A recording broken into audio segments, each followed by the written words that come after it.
Hello Angel Faces, it's so lovely to see you back here at my channel. Thank you so much for joining me for this video where I'm going to outline a few thoughts that I've been pulling together just over the last couple of days.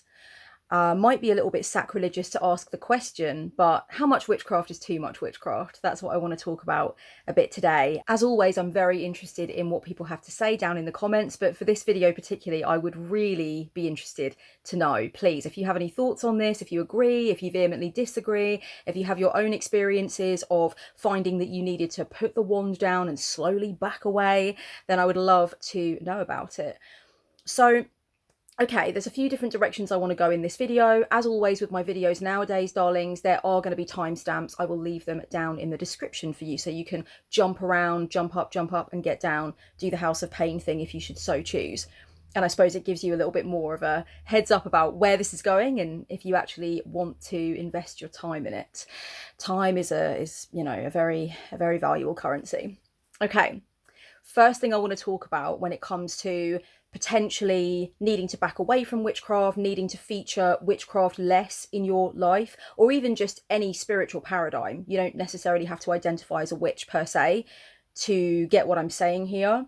I think just any intense spiritual practice, any spiritual activity, any commitment to a spiritual path. But obviously I'm a witch, so I talk from this kind of perspective. First thing I want to say is that I definitely think it's probably not discussed enough online that when you have certain mental health issues, you're dealing with certain mental health experiences, sometimes overt spiritual practice, like witchcraft, for example, is not necessarily going to be conducive to you healing, feeling well, and doing what is best for yourself.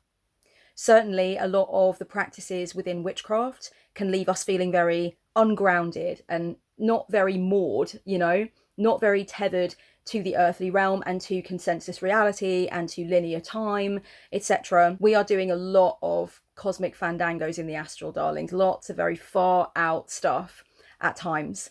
And although so much of witchcraft is really connected to, our cooking and the way that we keep our home and the way that we nourish our body, so much of it is about that for so many witches. Of course, also, we are speaking with disembodied intelligences. We are going on journeys in the astral. We are analysing our dreams. We are doing readings for ourselves and others. We're asking spirit for guidance and stuff like that. So obviously that does create sometimes a little bit of a gap between what we are doing and what we might be doing quite frequently and what can be agreed upon in consensus reality. For the most part. Since I began my online journey, people have definitely asked me what I think about the relationship between certain spiritual experiences that you have when you're a witch and experiences like psychosis, where you are experiencing auditory or visual hallucinations, or you're experiencing mental delusions, or a combination of all of those things. How can we know the difference? How can we say that a conversation we're having with a goddess or an experience we have with a goddess, for example, isn't under that umbrella of, an issue like psychosis, which would need to be looked at and dealt with and controlled? And people have definitely come to me and asked me this question. Now, for those of you who don't know, I have struggled with psychosis in the past. I have experienced what I would describe as a psychotic break in the past, and my diagnosis involves psychosis. That's part of it. So I have actually thought about this quite a lot because I've always had spiritual experiences. I look back over the timeline of my life and I think ever since being a small child, it's evident that I was witchy and that things were going on, and I was seeing life through a certain kind of lens, and I was open to that. But certainly there's absolutely no denying that I've also had incredibly terrifying experiences that really came along with massive bouts of depression, experiences with self-harm. That was all part of it too. And those experiences that I had where I was certainly seeing, thinking and feeling things that were not in alignment with what was happening in reality, I described those things as psychosis, and those things were not pleasant for me, and we needed to get those things under control. I needed to go on a journey to, really sort of engage with mental health services and figure out what was going on with me. But for me, those two things are distinct. How are they made distinct for me? Well, they're made distinct for me by the way I feel about them and whether or not they have a detrimental effect on my life or a beneficial effect on my life. And for me, I think that's quite easy to assess.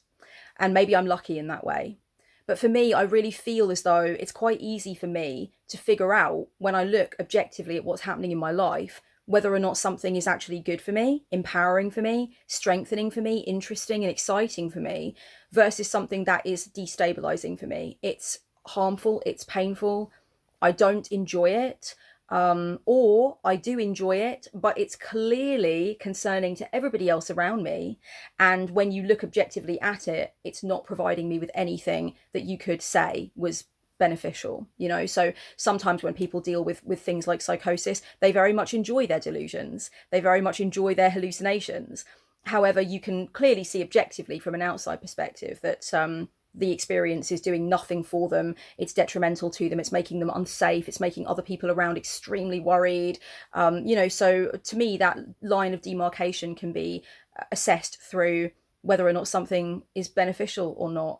I think the experiences I have with my witchcraft are incredibly beneficial. They are strengthening. They've helped me to do amazing things that I've always wanted to do, like writing a book, for example, living independently, coping with a really savage back injury that was really slowing me down for a few years back there. I give witchcraft some measure of credit for the positive results in all of those areas for me. So certainly I can look at experiences I've had in witchcraft and say, well, I can tie those experiences to incredibly beneficial effects, or at the very least, I can tie them to neutral effects. They don't have to be overwhelmingly positive, but they at least have to be neutral and not evidently harmful. And I think my experiences with psychosis, could you argue that they are also spiritual experiences? Could people come to me and say, you know, the things you experienced with psychosis were also spiritual experiences?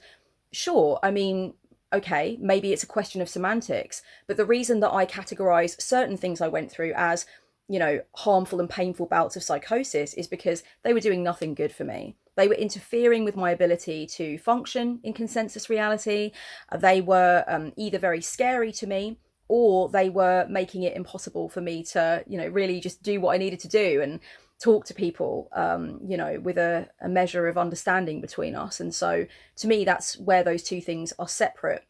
I think a lot of people get very hung up on whether or not psychosis is some form of spiritual experience. It might be, it might not be. But for me, the question of whether or not it needs to be treated is the question of whether or not it's doing anything good for you in any way. Is it harmful, or is it stabilizing? Is it nourishing and helping you be the best version of yourself, or is it not?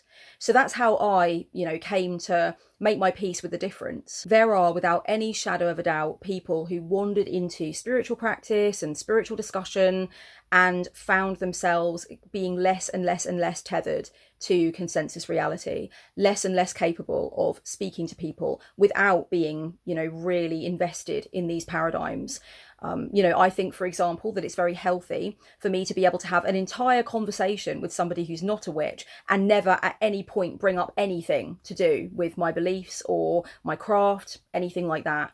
For example, I don't think it's necessarily that healthy if you are having a conversation with somebody who has never told you that they believe in past lives, has never shown any interest in past lives, and they're talking to you about a problem that they're having, and your response is all to do with, like, I think this is karmic debt from a past life, I think this is something to do with a past life. That's not healthy, it's not helpful, and it sort of creates a rift between you and this other person. To me, I think that it's sort of a measure of health for you to be able to talk to somebody whilst meeting them where they are, rather than having to drag them to the big spiritual shindig that's going on in your mind. I always want to make sure that I'm capable of speaking to the people in my life who are not witches and who may not even be spiritual per se. They may not have any spiritual practice or necessarily any spiritual outlook. I need to be able to talk to those people from a perspective that they can understand. At the point where everything needs to be dressed up in my spiritual paradigm and my spiritual beliefs, that's where I would be concerned about myself. That's where I would hope that I would be able to look at myself objectively and say, wow, you know what? Everything needs to be steeped in this mysticism and magic, and it's actually stopping you from connecting fully with people who may not have those experiences or are not interested in having those experiences. I think it's also fair to say that if you're going through things that are making you feel untethered, ungrounded, as though you're already having a very difficult time dealing with consensus, then a massive focus on spiritual activity may be detrimental to you. because you're almost going further away sometimes from the consensus and from what you need to be dealing with in the day-to-day that you're already finding difficult. There are definitely people who've had psychosis that is connected very intimately to the spiritual experiences that they've been pursuing, or the spiritual practices that they've been reading about, the beliefs that they've been reading about. Spirituality is definitely one of those portals that I think people may be in danger of walking through when they already have a little bit of a flimsy, unreliable grasp on what's going on with the world around them, reality. Those people can definitely grasp hold of certain spiritual ideas and start using those ideas to explain their delusions, and the spiritual sort of influences that that person is drinking in then start to embed themselves in the delusions and feed the delusions. This has happened. It's happened with people that have found themselves very invested in the spiritual journey, but also have found that, you know, they've really gone up into the crown and the third eye, and there's nothing sort of like linking them anymore to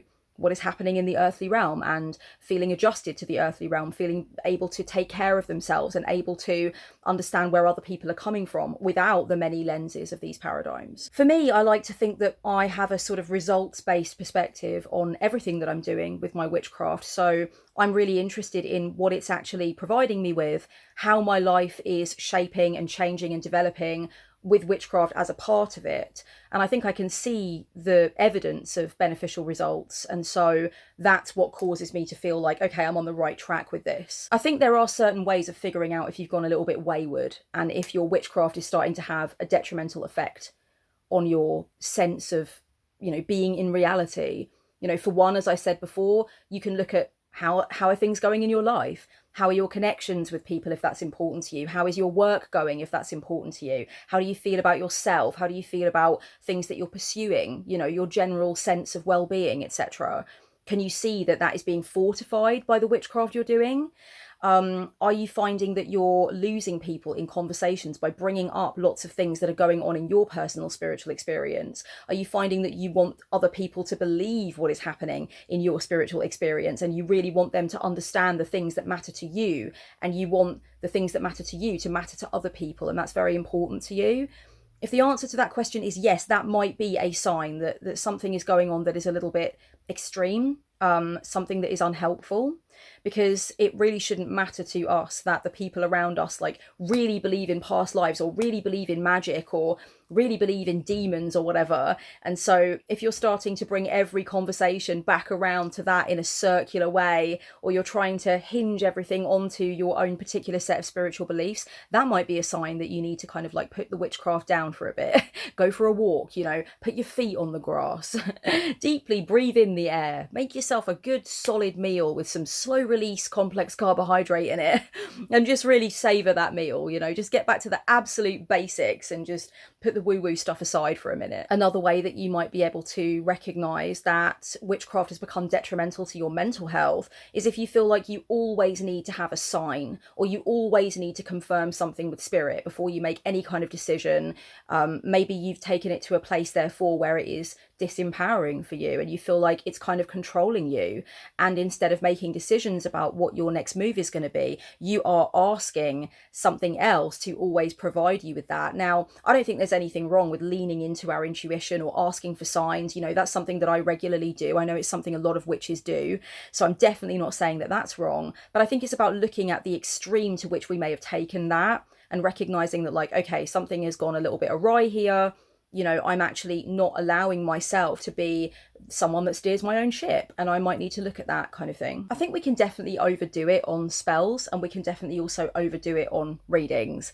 I think with spells, we can put a lot of magical energy towards something, but then we may also really need to give the results time to harvest and to see what the outcome of that, you know, sending of intention has actually brought about.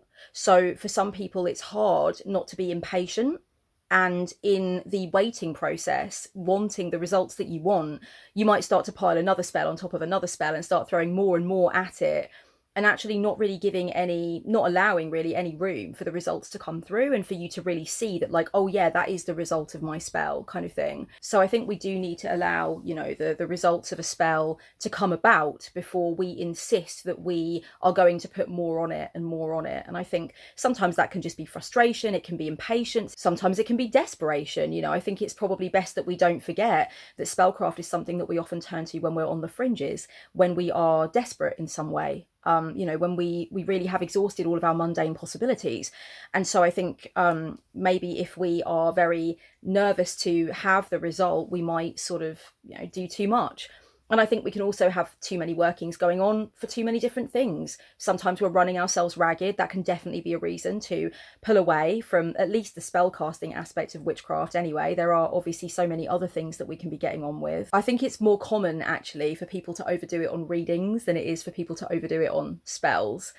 So I've definitely spoken to some people in my travels as an online witch who have overdone it on the spellcraft and just been throwing too much at the wall to see what sticks, and not really feeling like they have a measure of control and power when it comes to spells. So it's all become, you know, the energy has just become a little bit sort of fraught and they've had to pull back. But I've spoken to probably infinitely more people who just really became addicted to doing readings for themselves.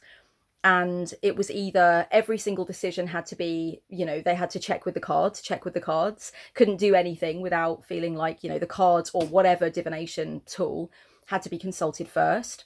Or it was just asking the same question multiple times and doing different readings, which is going to make it muddy. Don't do that. That is just, don't do that, honestly. I think there's such a powerful relationship that we can have with a tool like tarot, for example, where we recognize, and there's great power in this recognition, that sometimes you will turn the cards over and you will not immediately have that gnosis delivered to you. You will not immediately feel that seed of understanding sprouting up through the soil. It doesn't happen that way all the time. And that is as it should be. That is appropriate.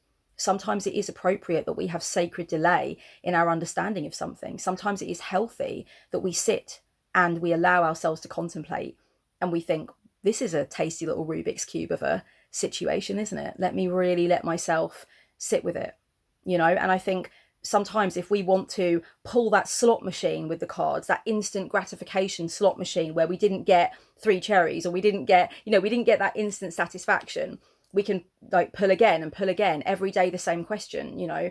And often I think people that go down this road also, to be honest with you, have a tendency to ask disempowering questions. So I think there's a trend with people who become like addicted to readings. And I wrote a blog post about this years ago. I'll leave it down below. Let's go back through the time machine.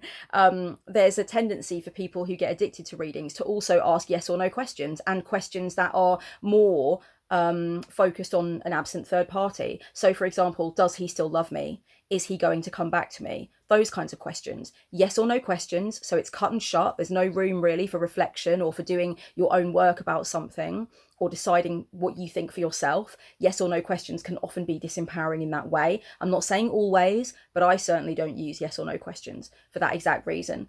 And then also, yeah, focusing on somebody else's brain, somebody else's movements on the chessboard of life, as opposed to your own. So if you combine the disempowering question style and also the focus on somebody else and what they're doing as opposed to on you, with also the great quantity, the frequency of readings that you're doing, yeah, I mean, you need to back away, put the cards down. It's become unhealthy. Please excuse the change of light and the change of outfit, my darlings. I did not have enough time to finish the video the other day, so I put a pin in it and I'm back with a different look. Okay, so with the first part of the video, just kind of for me to recap, I talked about mental health and witchcraft. So how do you know when witchcraft is actually detrimental to your mental health? How do you know when it is separating you too much from consensus reality, the kind of reality we can all pretty much agree upon and talk about in groups? How do you know if it's actually causing you to feel disempowered or afraid or just weird, or you know, you're starting to become a concern to people around you. You can't approach any subject without bringing your spiritual paradigm into it, that kind of stuff. I think that's definitely something to look at if you're questioning whether or not you have gone too far, done too much, might need to back off, might need to take a break. And I also talked about addiction to spellcraft and addiction to readings. So doing far too much spellcraft, really just relying on spellcraft for everything, or, you know, slinging cards for everything, using your pendulum for everything. Basically not going ahead with any kinds of decisions without finding out what spirit has to say, you know, what is kind of in the divinatory method to tell you what to do, as opposed to just following your own instinct. I want to also talk about something that I've noticed in my own practice, and I want to just put it out there, and I'm going to do a Ron Burgundy. Okay, if you like it, you can take it. If you don't like it, you can just give it right back. But for me, I have found that there are also certain types of spellcraft that are very much about controlling my environment so that it is more comfortable for me. And I've found that those types of spellcraft sometimes don't actually help me to learn my lessons fully. And I can actually end up constructing for myself a version of reality that is set up to make me feel better, to make me feel happy, to make me feel safe. But in doing those kinds of spells and setting my life up that way, I'm not actually allowing myself to feel the pain, the disappointment, or the sort of crash down to reality that I might need in order for certain types of action to be taken for me more in the long term. Okay, I'm rambling. Let me think about what I mean. All right, this is a really good example. Bindings. In my book, Rebel Witch, I mentioned that I do not do bindings myself personally, or I don't do them very often, or I can't remember exactly what wording I used, but I said that basically I would try to exhaust every single mundane option first before doing something like a binding, because it is obviously it's an interference with somebody's free will, usually to stop them from doing harm to themselves and others. So it's usually seen to be quite a compassionate thing to do, a binding. It's to stop somebody from their destructive behaviours. But usually you are grappling very much with the very strength of that other person's free will, which I think tends to mean that bindings can very often only be a temporary measure anyway, because it's really like you're encasing a wild horse. And if that wild horse is really insistent on breaking free, then you might be able to put certain lassos or certain fence work in place, but eventually the wild horse just goes wild. So a lot of the time it can only be really a temporary measure. But I think the other thing that I've recognised about bindings is that even though in the past I've proven myself to be quite good at bindings as a form of magic, in other words, when I do them, they tend to fucking work. Even though I'm good at them, they don't allow me to really see the truth of what somebody's like and what somebody, you know, what somebody's motives are, what somebody's agenda is. And I've definitely looked at the way that I have used spellcraft to construct a reality where I actually don't need to know what the shadow side of somebody's agenda or somebody's motive might actually be. And sometimes it's really important that we just know that. It's important that we know that. It's important that we're real about it. It's important that we let ourselves feed on that reality, as opposed to pushing it away and saying, no, I want something else on the menu. I want something sweet. I want something exciting. I don't want to ingest this. This doesn't feel good.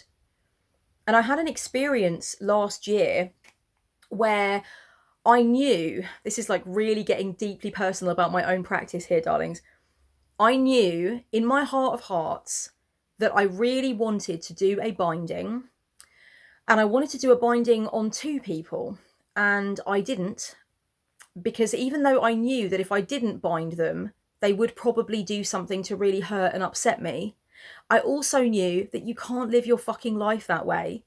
You cannot just use the craft to shield yourself from who other people are. And frankly, you are what you repeatedly do, I'm afraid, darlings. You know, your action has got a lot to do with it. You can explain your philosophy as much as you want, but if you never embody it, it's not really your philosophy. It's just an illusion. It's just a fancy that you have about yourself. You need to start to let the pedal hit the metal. And I knew on some level that these 2 people had, you know, a lot of lofty ideas about who they are and what they believe and what their philosophies are, but really that their actions were going to betray that they had a different agenda. I did not do the binding. And of course, the bad thing happened.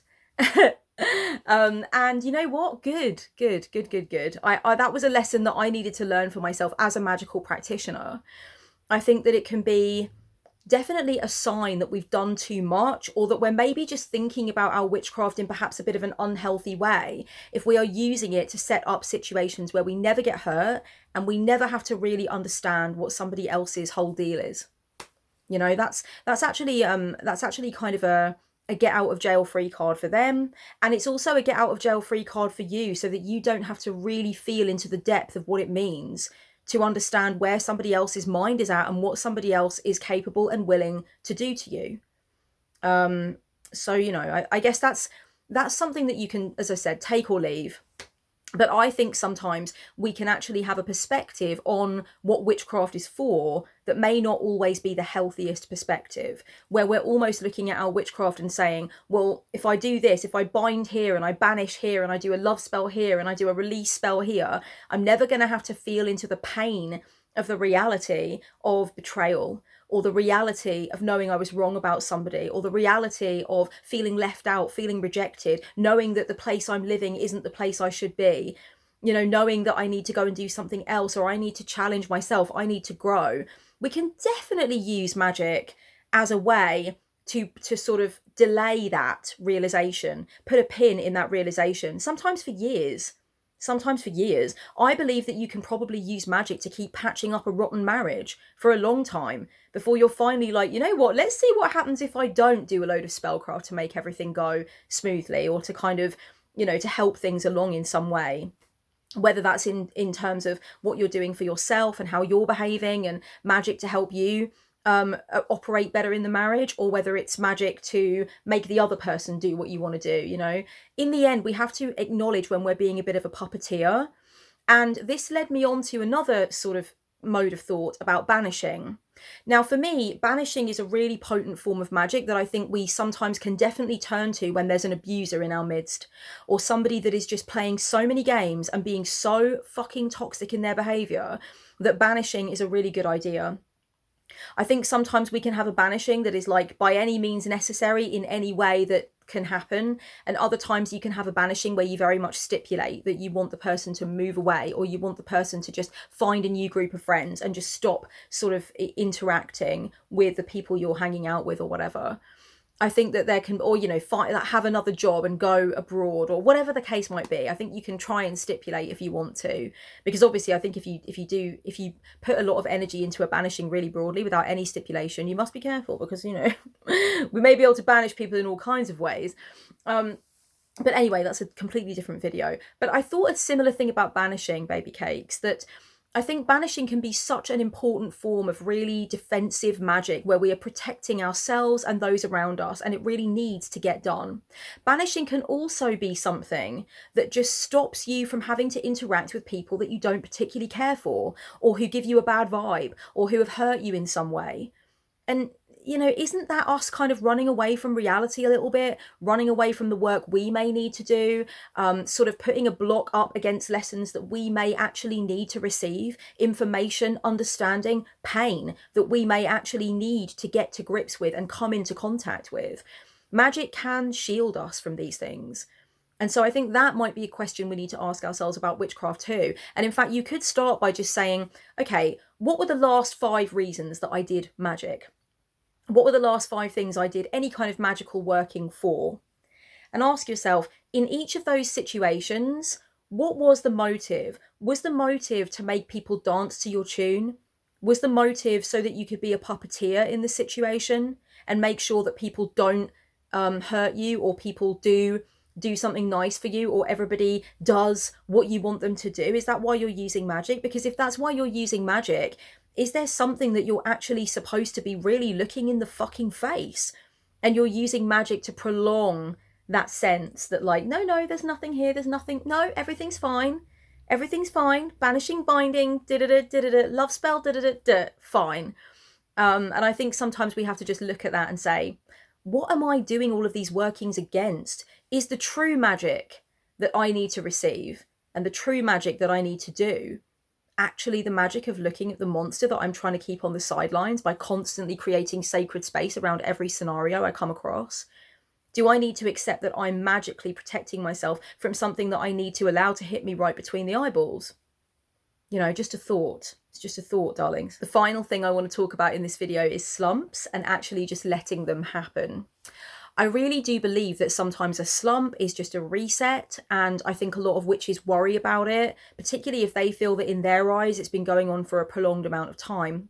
First of all, if you're experiencing a prolonged slump in your craft, do try asking yourself if you've got just too much of a rigid idea of what witchcraft actually is. Because I find when I have my witchy brainstorming sessions with clients and we do these kind of deep one-to-ones about practice, I find that a lot of clients just have a very stringent, very tight, narrow view of what witchcraft is. And if they're not doing it in that way, if they're not going to the altar, recognizing the moon phases, doing the rituals, all of that stuff, getting the cards out, they feel like they're not practicing. But actually their practice might just be calling them in a very different direction. They might be working a lot of beautiful alchemical, very high impact, high powered magic in a different way. They might be doing it in the bedroom in their lovemaking. They might be doing it with the car that they're fixing up in the garage. They might be doing it with, you know, the time that they're spending helping their child to do homework.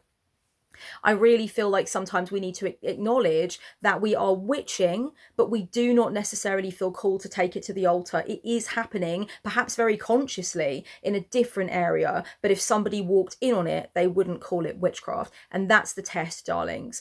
That's where I really encourage you to go deeply with this. Are you telling yourself that just because somebody would walk in on it and not consider it to be witchcraft, that it's not witchcraft? Because that can often be a mistake that we make when we think we're in a slump and we're just simply not in a slump.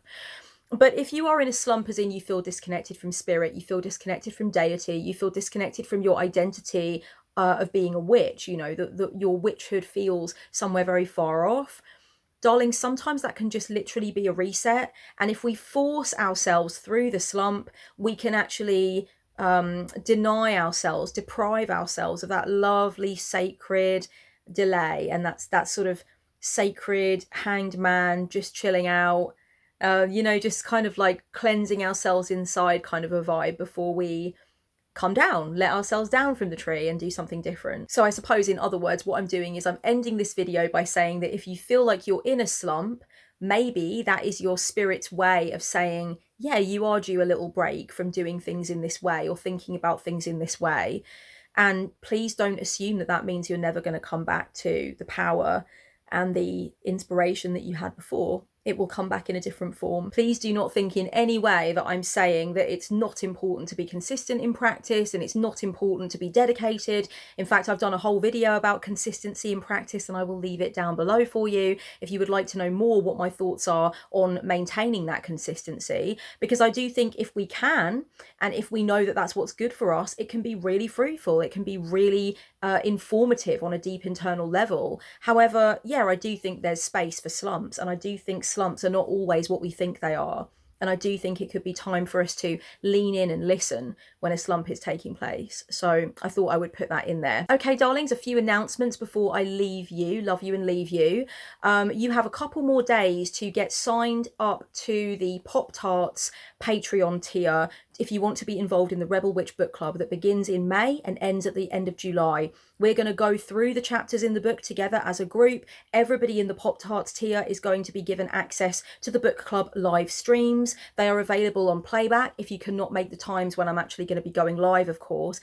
And you will be able to access the Discord with the Rebel Witch Warehouse Party thread in there, where we're all talking about the book and sharing thoughts on the book, and I'll be answering questions about things I've written in the book, etc. So if you are, if you've received your Rebel Witch copy, or you're going through it now, or you're waiting in anticipation of it, first of all, thank you, and second of all, become a Pop-Tart for the next few months if you would like to actually connect with me more intimately in the live streams relating to Rebel Witch. We're going to have this book club. It's going to be beaut. I'm going to leave some information. Oh, I've left the information already actually in the community tab on YouTube. Please go to my community tab on YouTube and have a look at what the dates are, what the times are, and how the book club discussions are going to be set out. And there's lots of other things available on the Patreon as well, especially for Pop-Tarts. Pop-Tarts get so many lives at this point. They get like a live Pop-Tart live stream every month about a different topic where I go into it and I give some instruction, and then we have a chat. We also have sip tea with me every month. So once a month we just sit together, have a beverage, and just, you know, shoot the breeze. And then on top of that, now we are going to have the Rebel Witch book club things coming out from May through till July, so even more lives. I'm also having a Patreon party that is tier wide in July, so we can all get together and celebrate the year anniversary, so don't miss that. And I'm also giving a tier wide talk on motivation to finish projects, where I'll be drawing on some of the experiences of writing Rebel Witch and getting to know what my patrons' different projects are and what's going on with them and how I can be of service to them and give advice. So there's lots of stuff that goes on in my Patreon. Please take a look. If you want to talk to me about your witchcraft, if anything that I've said in this video or in my other videos on the craft has resonated with you, you can book in for a witchy brainstorming session. I will leave the link down below. And you can also check out my solitary witch readings if you would like to know what the cards have to say about your witchcraft practice, where you're going, what your strengths are, what the weak points are, and what might be on the horizon for you. Okay, darlings, thank you so much for watching this video. Give it a like and subscribe if you are not already subscribed. And if you enjoyed it, yeah, just give it a like, give me a comment, let me know what you thought. I want to know how you knew that you were doing too much witchcraft. Definitely, if you have stories about that, share them below. Much love until next time, and blessed be. Mwah.